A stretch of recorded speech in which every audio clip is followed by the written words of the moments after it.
ইতিমধ্যে নাভারণ থেকে সাতক্ষীরা পর্যন্ত রেল লাইনের প্রাথমিক কার্যক্রম শুরু হয়েছে। এটাকে শুধু সাতক্ষীরা না, সাতক্ষীরা থেকে ভোমরা আন্তর্জাতিক স্থল বন্দর, সেখান থেকে সুন্দরবন পর্যন্ত বাড়ানোর জন্য আমি জোর দাবি করছি।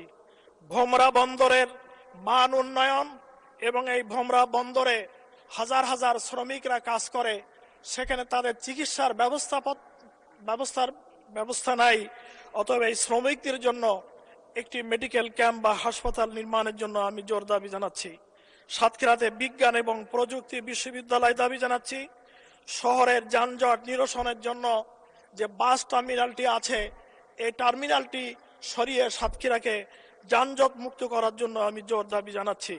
সাতক্ষীরা মেডিকেল কলেজে 18টি ডায়ালিসিস মেশিন ছিল, সেখানে মাত্র 3টা মেশিন ভালো আছে, আর মেশিনগুলো খারাপ হয়ে গেছে।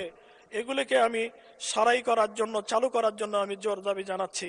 সাতক্ষীরা সরকারি কলেজের নতুন ভবন নির্মাণ, অডিটোরিয়াম নির্মাণ এবং লাইব্রেরি ভবন নির্মাণ করার জন্য জোর দাবি জানাচ্ছি। দেবহাটার থানাসহ ভাতশালা এলাকা এবং কমরফুল এলাকা নদী ভাঙলে ব্যাপকভাবে ক্ষতিগ্রস্ত হচ্ছে।